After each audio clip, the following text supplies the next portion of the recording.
짜잔. 꾸! 조금만 뒤로 당겨주세요. 조금만. 네. 빠져나갈게.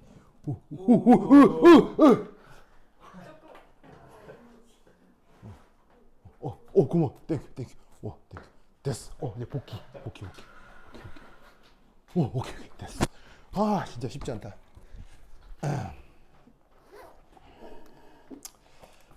아이고. 봅시다.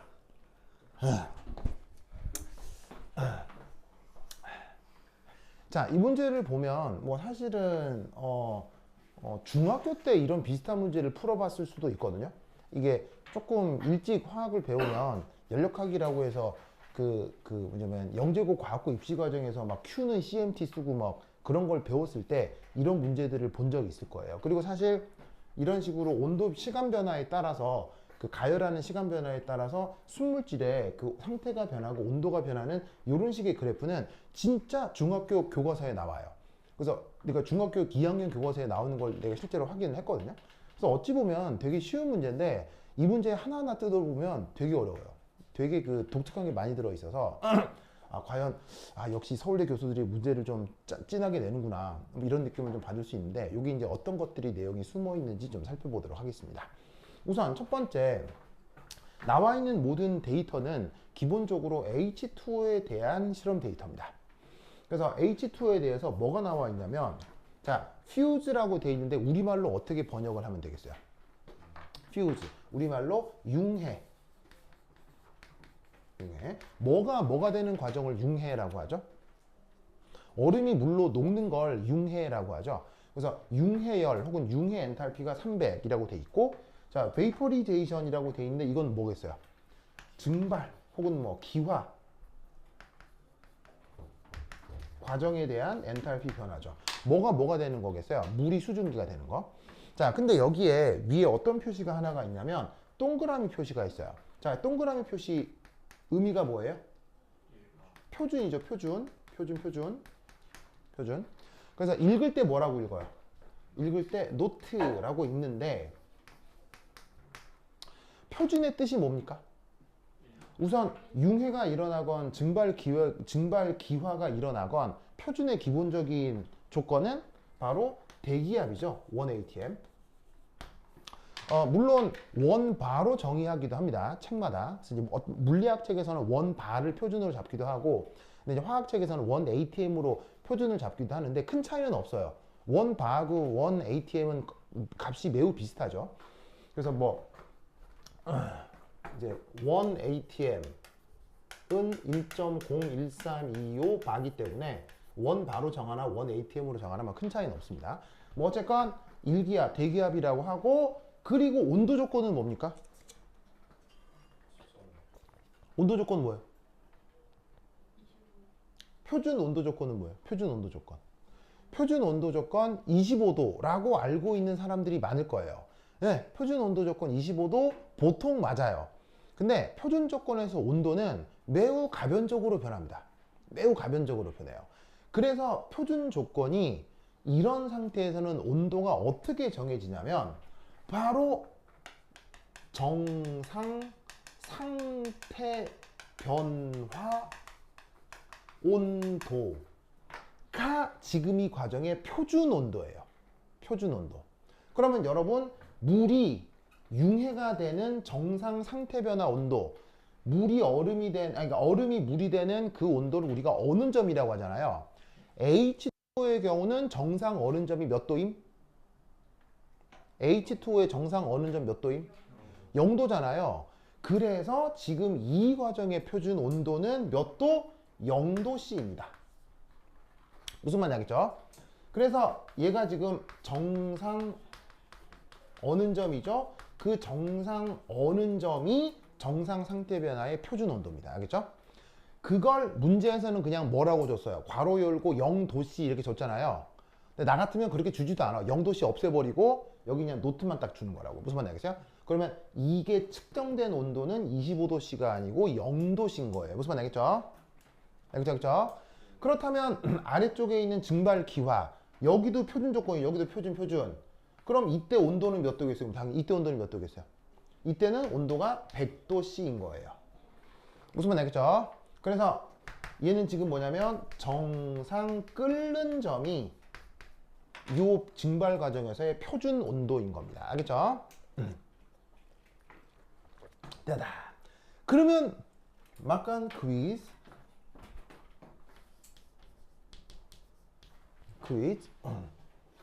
자, H2O의 경우 델타 S 퓨즈 노트 얼마? 표준 융해 엔트로피 변화 얼마? 얼마? 자, 수식만 얘기. 뭐 나누기 뭐? Q 나누기 173.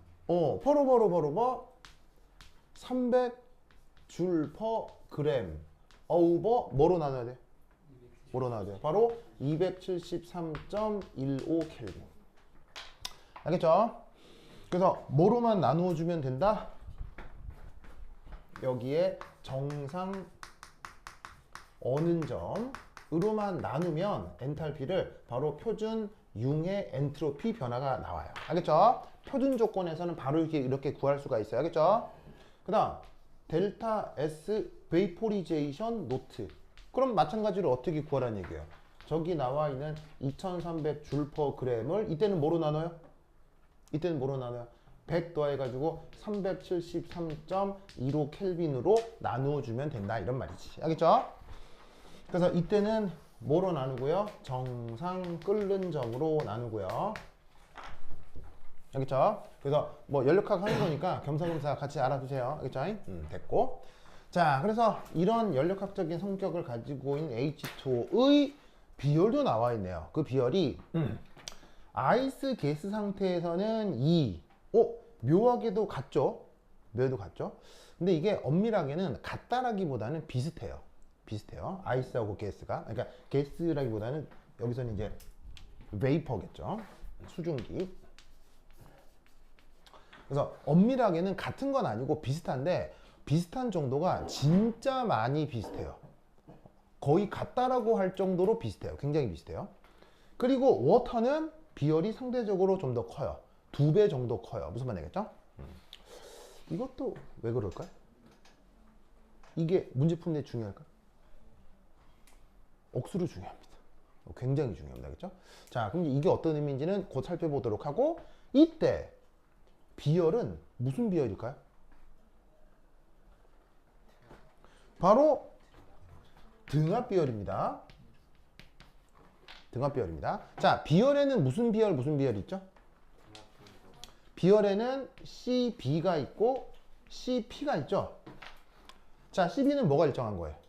부피가 일정한 거죠. 얘는 뭐가 일정한 거예요? 압력이 일정한 거죠. 우리는 연력학을 글자로만 배우기 때문에 그냥 연력학 관련해서 뭐 엄밀한 실험 같은 거 안 해봤을 거 아니에요. 그래서 여러분들이 배우는 연력학은 전부 다 글자로 배우는 연력학이잖아요. 사실 나도 마찬가지예요. 내가 연력학 그거 뭐냐면 실험해본 게 대학교 3학년 1학기 때 물리화학 실험이라는 수업이 있거든요.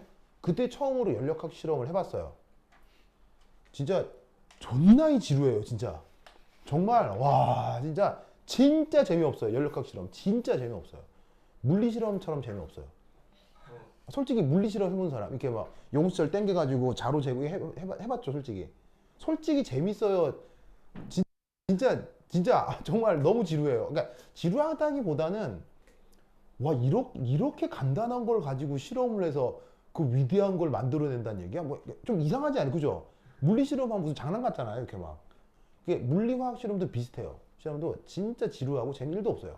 뭐 여하튼 그래서 연력학을 여러분들은 글자로만 배우기 때문에 이거하고 이거가 그냥 비열이라고 생각하지만 실험적으로 생각하면 CB는 이게 매우 특별한 상황이에요. 이게 부피를 일정하게 만든다는 게 쉬운 게 아닙니다. 왜냐하면 화학 반응이 일어나면 기체의 경우 몰수 변화가 생길 수도 있죠. 몰수 변화가 생기면 당연히 피부에 있는 NRT에 의해서 뭐가 변할 수밖에 없어요? 압력이 변할 수밖에 없어요. 그럼 보통 기체는 압력이 늘어나면 부피가 커져야 되잖아요. 그런데 부피가 커지지 못하도록 틀어막고 있다.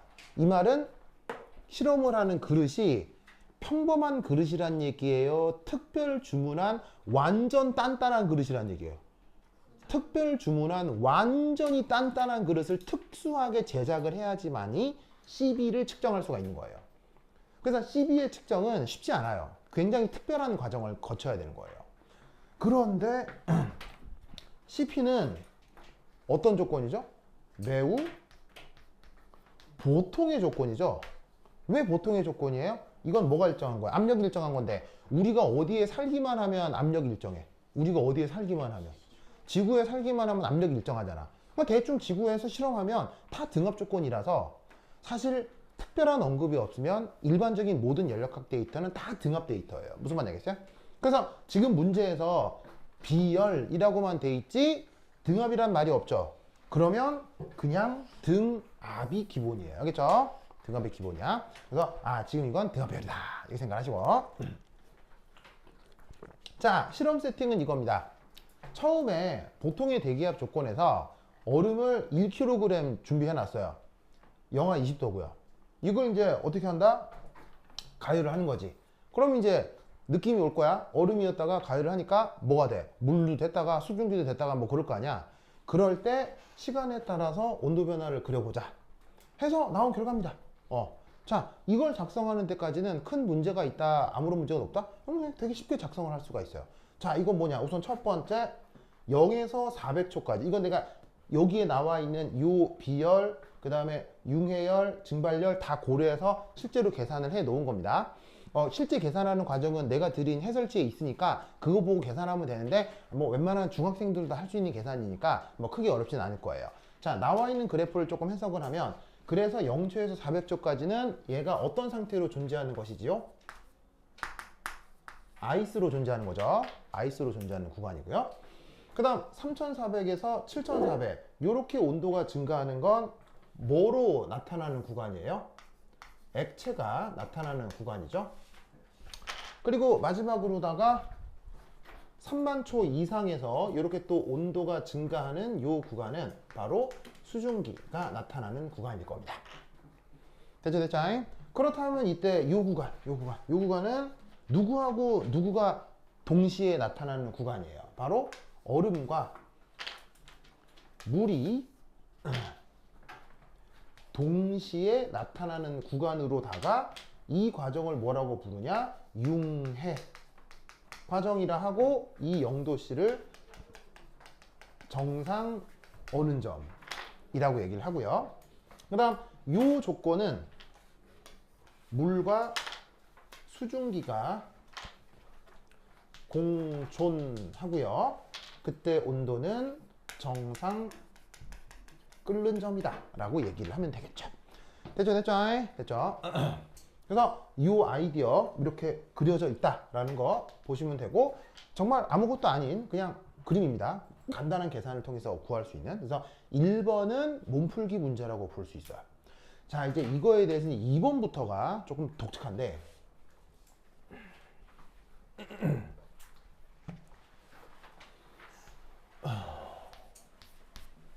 2번부터가 독특한데 2번에 난데없이 시간에 따른 열 용량 변화를 그려보라고 합니다. 그런 말 나오죠, 그렇죠? 자, 요거 한번 살펴볼 텐데 이게 서울대 문제는 되게 빌드업이 강해요. 빌드업이라는 말 있죠. 빌드업 이렇게 처음에 아무것도 아닌 것 같은데 이게 뭐 하다가 나중에 이렇게 되는 거 있잖아요. 그런 걸 빌드업이라고 하는데 서울대 문제는 이 빌드업이 강하게 나타나는 게 특징이에요. 그러니까 아무것도 아닌 것부터 시작을 해서 마지막에 막 빵 터트리는 게 있거든요. 이것도 그 빌드업 과정 중에 하나예요. 자, 그러면 우선 얘 첫 번째 열 용량의 정의 어떻게 되죠? 열 용량 정의가 뭐예요? 물론 거기 쓰여 있죠. 쓰여 있는데, 네, 그래요. 준영아, 대단해. 준영 고마워요. 준영이 굉장히 그 모범적이고 참 건실한 학생인 것 같아요. 아닌가요? 뭐 음란하고 타락했나요? 그건 아니죠. 그렇죠. 좋습니다. 멋져. 자, 그러면 이제 연용량의 정의가 어떻게 되냐? 그리고 연용량 영어로 뭐라고 해요? 영어로 heat capacity라고 하거든요. heat capacity라고 해서 여기 있는 C 이걸 따가지고 이제 대문자 C 이렇게 쓴 거예요. 보통 이렇게 써요. 정의는 dQ/dt예요. 그렇죠? dQ/dt. 그래서 위에 있는 거는 열량 변화, 아래에 있는 건 온도 변화. 그래서 이게 정의고, 뭐 말로 표현하자면 온도 변화에 따른 열량 변화율, 요걸 이제 히트 커패시티라고 할 수 있죠. 그렇죠? 자, 그런데 여기에 있는 이 열 용량은 또한 정의를 어떻게 할 수도 있냐면 바로 MC 이렇게 할 수도 있어요. 이렇게 할 수도 있어요. 보이시죠? 그럼 이때 M은 뭐고 C는 뭘까요? 얘는 물질의 양을 얘기해요. 물질의 양, 알겠죠? 그래서 보통 물질량은 뭐 아니면 뭐로 표현하죠? 뭐 아니면 뭐로 표현해요? 질량 아니면 몰수로 표현하죠? 그래서 이제 문제가 선호하는 물질량을 따라가면 돼요. 문제가 물질량을 몰수로 주면 몰수 쓰면 되는 거고, 뭐 질량으로 주면 질량 쓰면 되는 거고. 지금은 뭐로 주고 있어요? 질량으로 주고 있죠? 아, 그럼 여기다 한번 질량 넣으면 되겠구나. 이렇게 생각하면 되고. 그 다음, 뒤에 있는 게 뭐죠? 이게 비열이죠. 그래서 연용량을 물질량에다가 비열을 곱할 수도 있고, 아니면은 열량 변화에 따른 온도 변화라고 생각할 수도 있고. 됐죠?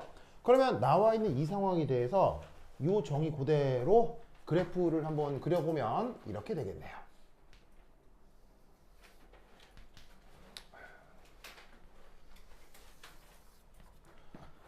자, X축은 시간. 여기 정말 좁다. 좀 이렇게 쾌적하고 저기 넓고 막 그런 데도 있잖아요. 그죠? 근데 여러분 숫자가 지금 되게 애매해서 그래요. 여러분 숫자가 많은 것도 아니고 적은 것도 아니고 이래가지고 예, 이게 강의실이 좀 그러네요. 예, 그렇죠. 예. 우리가 차차 선생님을 밀어낼 수는 없잖아요. 밀어낼 수는 없기 때문에 어쩔 수가 없습니다. 네, 좀 참으셔야 됩니다. 저 이제 0초부터 해가지고 시간 한 다음에 이제 y축은 이제 y축은 이제 요 연용량이라고 하면 요 시간 간격 그대로 400 그다음에 3400 그다음에 7400 그리고 저기서 여기서 30 여기 좀 더 가까이 쓰자.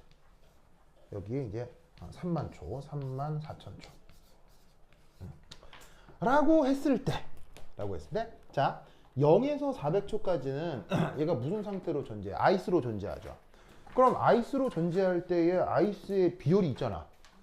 그러면 비열이 있고 여기 있는 연용량은 그 비열에다가 물질량을 곱하면 되니까 여기에다가 지금 물질량은 얼마야? 1kg이지. 그럼 요거 곱하기 요거 해주시면 된다. 이런 말이죠. 어떻게 되는지 아시겠죠? 그럼 요거 곱하기 요거 하면 어떻게 되겠어요? 바로 여기 값 2kJ/도시 이렇게 표현을 할 수가 있을 거란 말이죠. 자, 보시다시피 여기 2 있죠? 그럼 1kg 곱하면 그램 약분되고 남는 거는 kJ/도시만 남을 거 아니야, 그지? 그래서 kJ/도시로 여기서 표현을 했어요. 그러면 이때는 이제 어떤 구간이냐면 아이스 구간이겠지. 됐죠? 자, 그 다음 여기 워터 구간. 자, 워터는 비열이 4니까 곱하기를 해주면 하나 둘 셋 해서 여기 이렇게 해가지고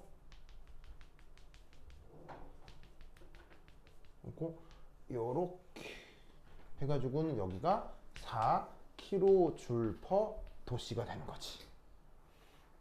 됐죠? 됐죠? 그 다음 마지막으로 30,000초 이상에서는 또 뭐로 존재해? 여기서는 이제 워터 존재하는 거고 3만 초 이상에서는 얘가 다시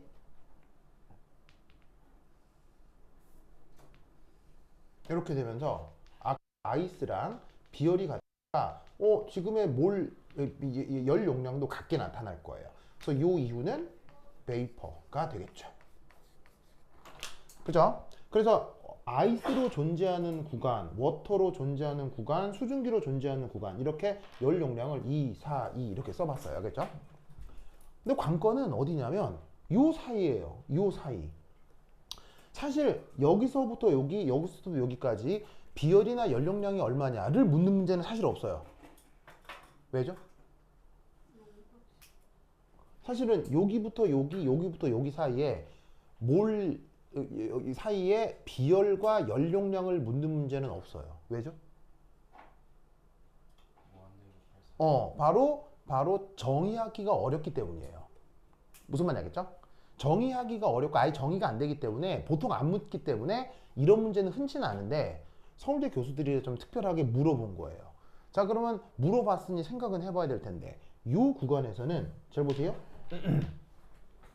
요 구간에서는 온도 변화가 얼마예요? 0이죠. 여기에 있는 증발 과정에서도 온도 변화가 얼마예요? 0이죠. 그러면 정의상 dQdt인데 온도 변화가 0이에요. 그럼 이 값이 얼마란 얘기예요? 이게 0이래요. 이게 얼마란 얘기예요? 무한대겠죠. 그러면 연용량이 얼마냐고 물으면 무한대라고 답하면 될 것 같지만 사실 생각해보면 어떤 물리량이 무한대다. 이거는 정의가 된다는 얘기예요? 정의하기 어렵다는 얘기예요? 정의하기 어렵다는 얘기죠. 그럼에도 물은 거예요. 그럼 물었으니까 뭐 그려나 보죠.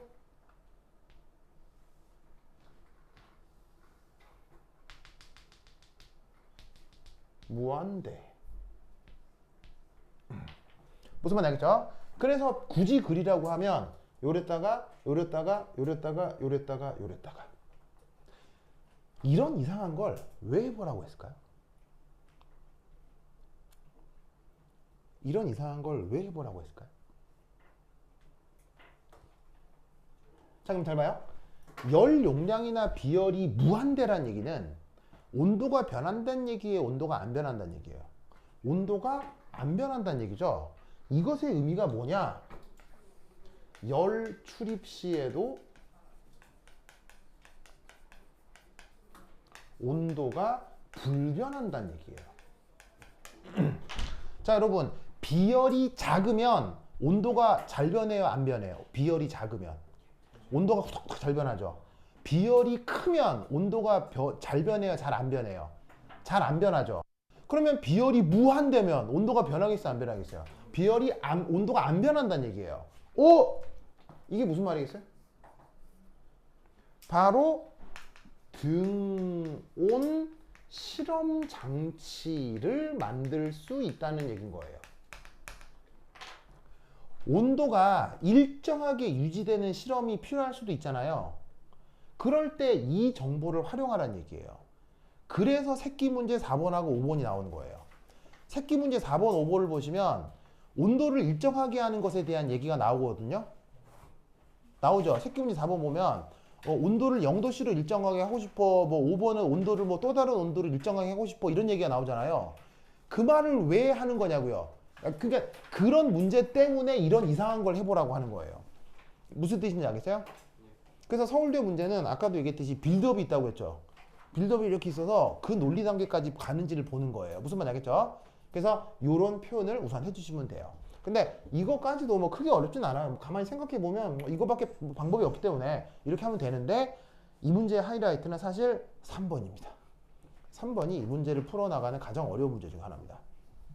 자, 그러면 이거 적었었죠? 적었죠? 자, 그럼 이제 지울게요. 지운다. 자, 썼어요? 지울게요. 지우사 쓱쓱쓱쓱 지우사 쓱쓱쓱쓱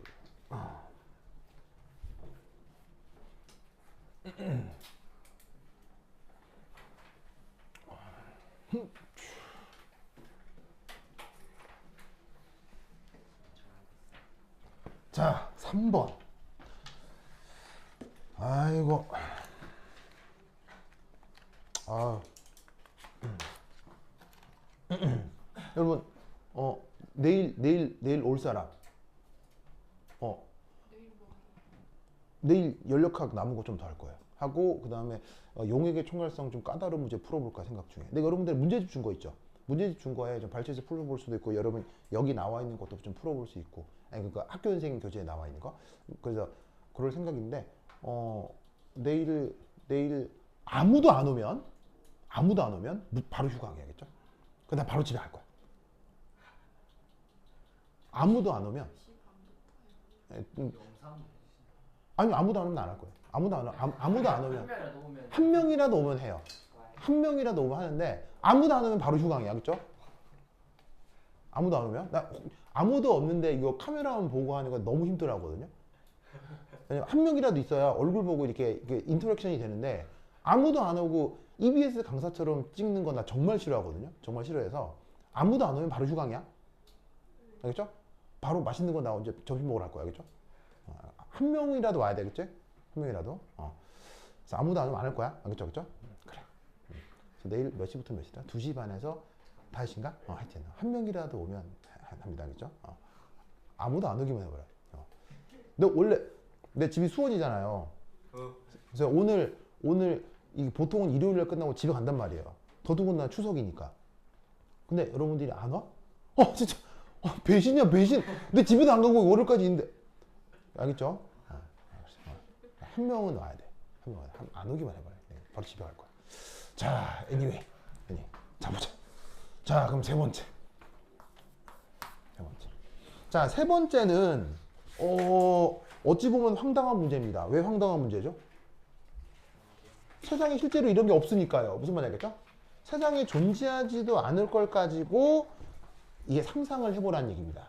그래서 이거는 사실 완벽하게 맞는 정답이 있는 건 아니지만 기존의 물리화학적 정보를 최대한 합당하게 설명을 해주면 된다는 얘기겠죠. 자, 그래서 거기 첫 번째 전기 음성도가 보시다시피 3.5, 3.0, 2.1 이런 말들이 나와요. 그죠? 그런데 난데없이 말도 안 되게 산소의 전기 음성도가 2.8이 됐대요. 뭔 말인지 알겠죠? 그러면 이게 뭐야 이게? 산소의 전기 음성도가 2.8이 되겠어요? 절대 그럴 리는 없어요. 절대로 그럴 리는 없으니까 이건 실존하지 않는 것에 대한 얘기죠. 그러면 아무래도 세상에 없는 걸 가지고 얘기하는 게 편하겠어요? 실제 세상에 있는 걸 소재로 얘기를 하는 게 편하겠어요? 세상에 실제로 있는 걸 가지고 얘기를 해야 이게 조금 더 피부에 와닿겠죠. 그래서 1. 문제가 제시한 모델에 가장 가까운 물질을 고르면 H2S. H2S. 자, 우선 산소는 산소인데 전기 음성도만 바꾼 거니까 산소를 포함한 H2O의 루이스 구조는 바뀐 거겠어요? 루이스 구조는 그대로라고 봐야 되겠어요? 루이스 구조는 그대로라고 봐야 되니까 산소 밑에 황. 산소하고 황은 무슨 관계죠? 산소 황은 무슨 관계야? 동족 관계죠. 동족 관계니까 루이스 구조가 똑같을 거 아니야. 가은은? 가인은? 가인 미안해. 가은이는 가연이 동생이에요. 가연이 동생. 그래. 가인이 힘내지 말겠죠. 가인이 좀 피곤했구나. 아니요, 저는 커피를 너무 많이 마셔요. 그래요? 그래. 커피 너무 많이 마실 때 피곤하죠. 그래. 그거 손목은 왜 그런 거예요? 누구 때렸어요? 네. 그래? 그래? 가인이가 누굴 때렸을까? 동생이. 동생. 손목이 나갈 정도로 동생을 했다고요? 그래? 알겠습니다. 그래. 손목이 아프구나. 저기 우리 오빠 이름이? 현우. 현우? 현우 이야기 알아요? 현우 이야기 알아요? 내가 부산 가고 2기거든요. 부산 가고 2기예요. 그리고 내가 졸업하고 나서 KSA로 바뀌었어요. 내가 졸업하고 나서. 그래서 나는 이 학교가 어디 있는지도 몰라요. 이제 부산 단감동 어디 있다는데 가보지도 않았어요. 근데 이 학교에 가면 졸업생 명부에 내 이름도 있대요. 그래서 여기 애들이 막 나만 보면은 선배님이라고 부르는데 부끄러워 죽겠어요. 난 이 학교를 다녀본 적이 없거든요. 나는 이 학교를 다녔을 뿐이고 졸업하고 나서 바뀐 거라 뭐 잘은 모르겠으나 이 부산과학고 2기의 친구 중에 나의 중학교 친구에 나의 중학교 친구 중에 여러분들이 알만한 사람이 있어요. 박대기라고. 네, 나의 중학교 친구예요. 네, 나의 중학교 친구예요. 중학교 친구고, 그리고 이제 이 같은 중학교 때 다 알고 지낸 친구 중에 나도 있고, 그다음에 대기도 있고, 그다음에 올해 지금 소개시켜줄 친구 바로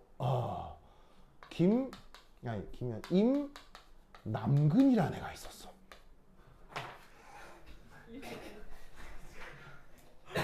그리고 김선아가 있습니다. 김선아는 누굽니까? 가연이 엄마입니다. 가연이 엄마예요.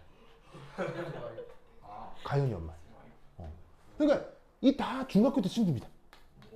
저기도 친구입니다. 저기 친구예요. 이때 김선아가 동네에서 인기가 많았습니다. 동네 인기가 많았습니다. 이게 이제 뭐 지금도 외모가 딸리는 편은 아닌데, 물론 당연히 내가 볼 땐 예쁘죠. 근데 객관적으로 봐도 외모가 딸리는 건 아닙니다. 그리고 이제 중학교 때는 이게 확 이게 또 부잣집 딸내미라 이게 귀티가 이렇게 나서 동네에서 인기가 많았다고. 그래서 이제 많은 사람이 좋아했는데 당연히 내가 좋아했겠죠? 그리고 이 꼬치가 좋아했어요. 이 좋아했어요. 네, 같이 좋아했어요. 그런데 이제 김선아는 과학에 뭐 그렇게 딱히 뜻이 있는 사람이 아니라 이제 부산에 있는 다른 고등학교를 갔고 요 세 개가 부산과학고를 다 같이 갔죠. 다 같이 갔죠. 그래서 다 동네 친구예요. 동네 친구. 그래서 이제 다 이 부산과학고를 갔거든요. 갔는데 그래서 이제 이 꼬치는 계속 이제 김선아를 좋아했고 나도 좋아했고, 근데 이제 결국에는 이제 김선아랑 내가 결혼을 했죠. 이 꼬치 요즘 어떻게 지내는지 잘 모르겠는데, 근데 이제 묘하게도 얘가 좀 성격이 조금 독특해요. 성격이 좀 독특해요. 이게 이제 요즘으로 치면 약간 왕따를 당할 수도 있는 성격이 그렇게 긍정적이지 않았을 수도 있다라고 평가해 볼 수도 있어요. 남 얘기니까 내가 뭐라고 얘기하기 좀 그렇겠죠. 그래서 이제 과학고에 다 같이 왔는데 아시다시피 과학고는 매우 개방적이에요. 너무너무 폐쇄적이에요. 너무 폐쇄적이죠. 그 안에서 은밀하게 벌어지는 일들 다 알잖아요. 나도 이거 다녀봐서 알아요. 그 안에서 뭔 일이 벌어지는지. 그럼 거기서 어떻게 되냐면, 자, 딱히 그 과학고 애들이니까 뭐 대놓고 패거나 막 사람을 그러진 않죠. 그러진 않지만 느끼잖아요. 쟤 좀 느끼잖아요. 그럴 경우 어떻게? 뭐 일반계 고등학교였으면 일진 애들이 와서 조팩이라도 하겠지. 하지만 과학고에서는 그러까진 안 하잖아요. 하진 않지만 우리가 느끼죠. 쟤 좀 그렇잖아. 그럼 그때부터 이제 글쎄요, 뭐 집단 따돌림까지는 아니어도 모두가 약간씩 이제 좀 이럴 수 있잖아요. 그러면서 약간의 험담등을 할 수 있잖아. 그러니까 얘가 성격이 좋고 나이스한 애였으면 그냥 다 같이 잘 지냈을 거예요. 근데 안 그러다 보니 얘가 없는 자리에서 모두 다 얘를 꼬치라고 불렀어요. 모두 다. 왜냐하면 근데 나는 또 얘랑 잘 놀았어요. 왜냐면 나는 모두하고 잘 놀거든요. 모두하고 잘 놀기 때문에 나는 잘 놀아서 이 한자도 알아. 이 한자 있잖아요. 진짜 남의 이게 뿌리 근자예요. 진짜 남자 남의 뿌리 근자 이게 뿌리 근자 진짜. 그러니까 왜 아들 이름을 그렇게 지었는지 내가 알고 있는 이름 중에 이상한 이름 중에 역대 2위라니까. 역대 1위는 뭔지 아세요? 내가 알고 있는 이름 중에 역대 1위 여자 선배 중에 진현 씨가 있었어요. 근데 성이 조 씨야. 내가 네 역대 이름 첫 번째 이름이 내 이름이 이 이름이 제일 와, 딸 이름을 어떻게 이렇게 진다. 역대 2위 이름이 이거야. 아들 이름을 어떻게 이렇게 진다. 근데 뭐 성격이 좋았으면 상관이 없었을 텐데 이게 약간 모관하다 보니 주변의 친구들이 다 그냥 꼬치꼬치한 거예요. 네. 그게 당연히 그 폐쇄된 사회에서 얘도 들었겠죠. 그러니까 얘도 그게 엄청 스트레스일 거 아니에요. 그래가지고 얘가 대학을 가자마자 개명을 합니다. 그게 현우예요.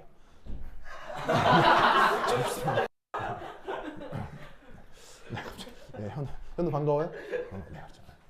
자, 그 다음 봅시다. 가장 가까운 물질 H2S. 네. 현우는 성격 좋죠?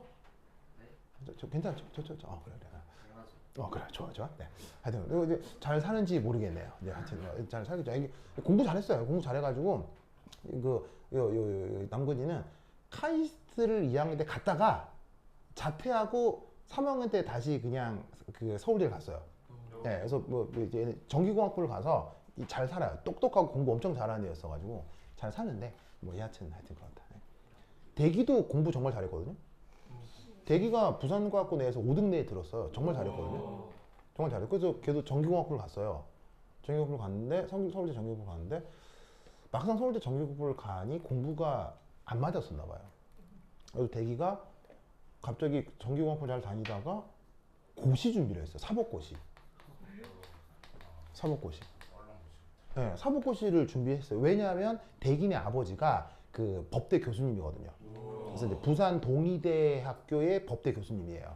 그러니까 아버지가 법대 교수님이니까 그쪽에 약간 이제 뭐냐면은 이제 익숙하다고 생각했겠죠. 그래서 사법고시를 준비했는데 실패한 거예요. 왜냐면 사법고시가 문제가 좀 이상하거든요. 사법고시가 이게 문제가 어렵지 않아요. 사법고시는 문제가, 여러분 고시 패스했다고 하면 쉬워요, 어려워요? 고시 패스했다고 하면 그 되게 어려운 시험 통과했다고 생각하잖아요. No. 고시 문제는요, 아주 쉬운 문제들이에요. 왠 줄 아세요? 여러분, 수능이 어려울까요? 사법고시가 어려울까요? 이게 훨씬 어려워요. 왠 줄 아세요? 학력 제한이 있기 때문이에요. 이건 학력 제한이 있어요. 반드시 수능은 누구만 볼 수 있어요. 고졸이나 고졸에 준하는 자격이 있어야 응시할 수 있죠. 고시는 학력 제한이 있어, 없어요? 없습니다. 아무나 응시할 수 있습니다. 사법고시의 수준은 똑같냐면 운전면허 같습니다. 운전면허도 학력 제한이 있어, 없어요? 없죠? 사법고시, 외무고시, 무슨 고시 전부 다 학력 제한이 없습니다. 이 말은 무슨 말이냐면 원리적으로 초등학교를 안 나와도 이해할 수 있는 내용들이라는 얘기입니다. 그래서 사법고시를 패스한 거는 어려운 걸 잘 공부했다가 아니에요. 그런데 왜 사법고시 패스가 어려우냐? 쉬워서 패스가 어려운 거예요. 이해하겠어요? 쉽기 때문에 모두가 99.99점이에요. 모두가 99.99점인데 거기서 평균 점수 99.997점에 99.998점인 사람이 합격하는 거예요. 그래서 합격이 어려운 거지 내용적으로 어려운 게 절대로 아니에요. 이해했어요? 그러니까 사법고시에 합격한 사람이 지적으로 훌륭할 거다라고 절대 생각하면 안 돼요. 지금 내 말 이해를 해요? 사법고시를 패스한 사람은 오히려 어떤 사람에 가깝다? 매우 집착이 강한 인간. 무슨 말인지 알겠어요? 사법고시를 패스한 사람은 오히려 찐따일 수도 있고요. 뭐냐면 모두 다 97점 받는 걸 98점 받는 사람인 거예요. 그러니까 한 100만 명이 시험 치면 대부분 97점 받는 걸 98점 받는 극소수의 몇 명 있죠. 그게 사법고시를 합격하는 거예요. 그래서 사람들이 사법고시를 계속 재수를 하는 거예요. 문제가 쉽거든. 그런데 왠지 실수해서 틀린 것 같거든. 그러니까 계속 재수하는 거예요. 그러니까 그런 걸 계속 집착해서 드디어 합격한 사람은 보통 사람이 아니에요. 여기서 보통 사람이 아니라는 건 긍정적인 뜻이 아니에요. 아주 문제가 많은 인간일 수도 있는 거예요.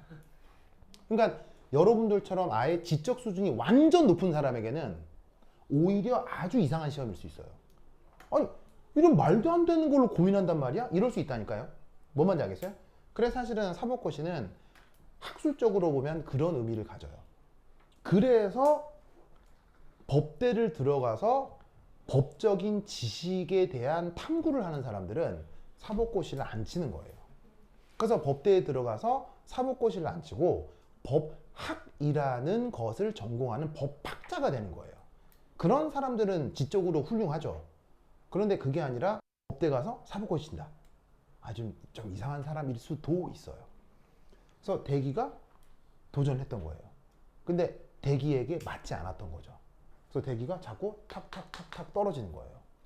그래서 같이 대학교를 다니는데 그 중앙도서관에서 좀비처럼 지내던 대기를 난 여러 번 봤어요.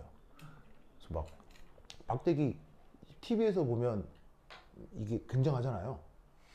아니, 그게 중학교 때부터 그랬어요. 대기는 TV에서 여러분이 알고 있는 그 대기가 중학교 때 모습이에요. 중학교 때부터 그랬어요. 그럼 그 모습으로 이제 어슬렁어슬렁 중앙도서관으로 이렇게 좀비처럼 다니던 대기의 모습이 지금도 기억나네요.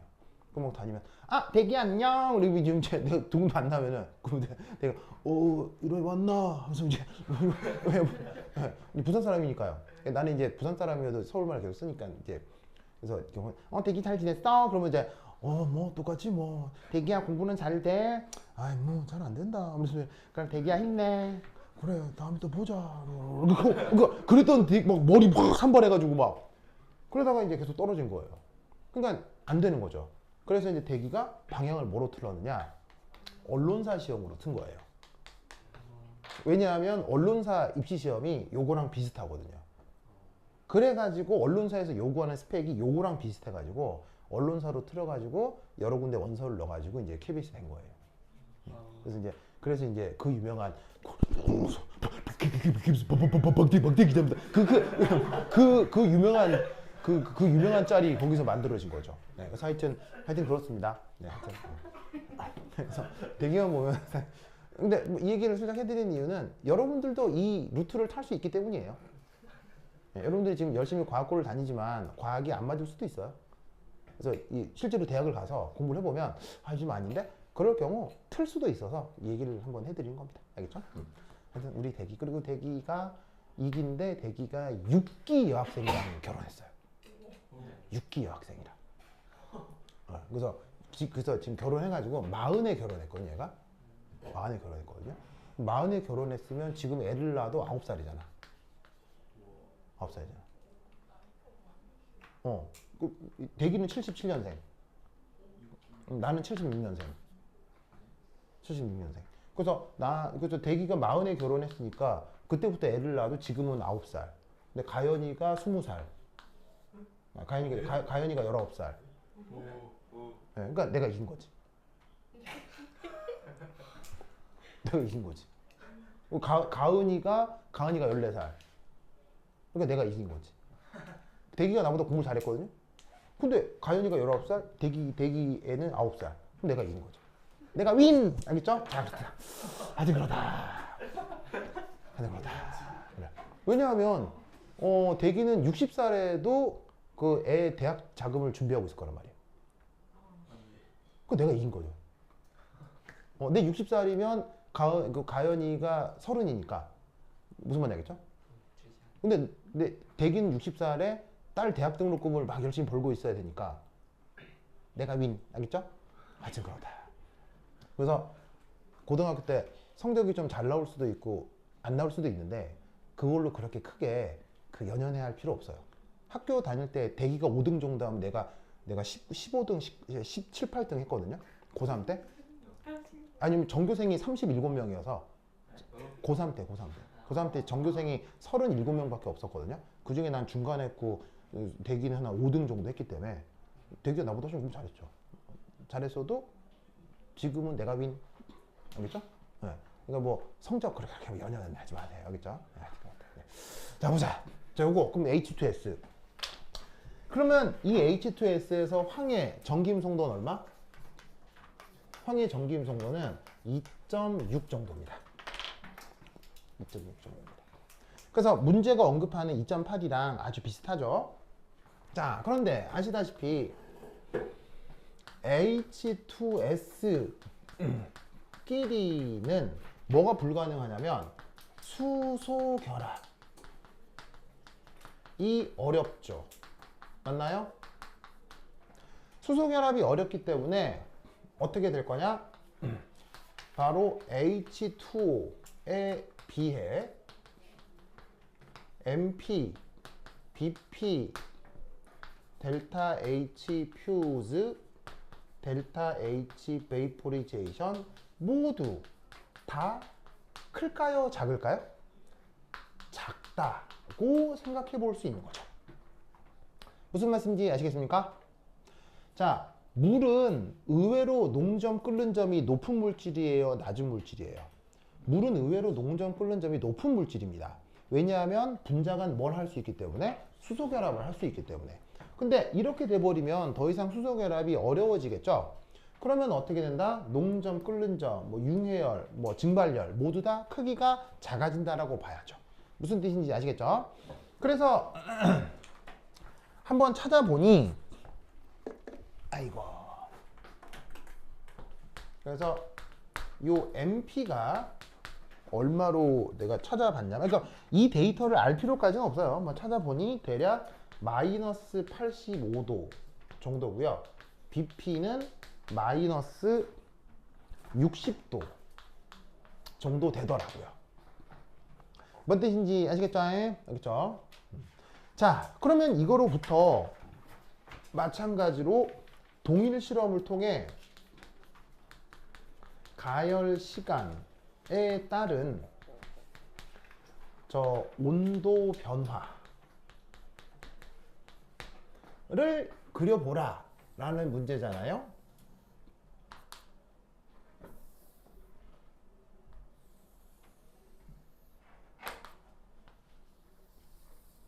그래서 시간에 대해서 온도를 그려보자 라고 하면 역시나 아주 저온 조건에서 고체로 있다가 이렇게 됐다가 이렇게 됐다가 이렇게 됐다가 이렇게 될 거란 말이에요. 그래서 이것도 마찬가지로 이 구간에서는 고체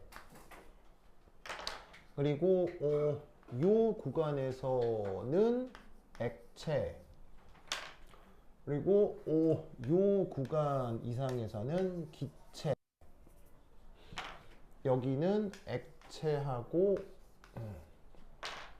고체가 공존하는 융해 과정이고 여기는 액체하고 기체가 공존하는 기화 혹은 증발 과정인지라 요 온도가 각각 요거이 마이너스 60도 얘가 마이너스 85도 해서 요거이 정상 보일링 포인트 이게 정상 멜팅 포인트라고 쓰면 된다고요. 자, 물론 당연히 저기에 있는 마이너스 60, 마이너스 85 숫자 알 수 있어? 숫자 몰라요? 숫자를 알 수는 없죠. 그러면 쓸 때 어떻게 쓰면 되겠어요? 이게 정상 어느 점이고 정상 끓는 점인데 0도 C보다 작은 온도, 100도 C보다 작은 온도라고 쓰면 되는 거죠. 왜냐하면 수소 결합을 못하니까요. 아시겠죠? 그래서 이런 그림을 그리고 그 다음 또 어떻게 그려주면 되겠어요? 요 융해 구간이죠. 융해 구간. 융해 구간이 아까 H2에 비해서 길어졌겠어요? 짧아졌겠어요? 융해 구간의 시간이 당연히 짧아졌겠죠? 뭐가 작을 테니까요? 융해열, 증발열 다 작아졌을 테니까요. 그래서 융해 구간의 시간이 아까 H2에 비해서 짧아졌을 것이다. 그 다음에 요 기화된 요 시간 역시 아까 H2에 비해서 짧아졌을 것이다 라고 얘기하면 우선 1차적으로는 설명이 돼요. 뭔 말인지 알겠죠? 그죠? 그럼 이게 달까요?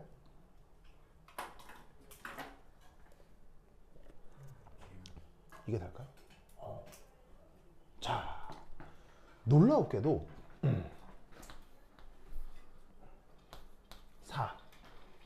저 H2S 가스의 비열 얼마게요? 비열 얼마게요?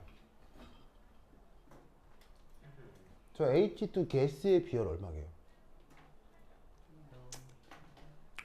버르버르버르버 비슷하게 요 정도 됩니다. 이렇게 됩니다. 뭐랑 비슷하죠? 수증기 비열하고 굉장히 비슷하죠. 그래서 사실 꼭 수증기 H2S 뿐 아니라 많은 기체 상태 물질의 비열이 저 안에 들어갑니다. 그래서 지금 그림을 어떻게 그렸냐면 지금 기체 상태가 어디에 여기저기 요거 요 기울기가 어떻게 그려 놓았냐면 H2O와 비슷하게 그려 놓은 거예요. 알겠죠?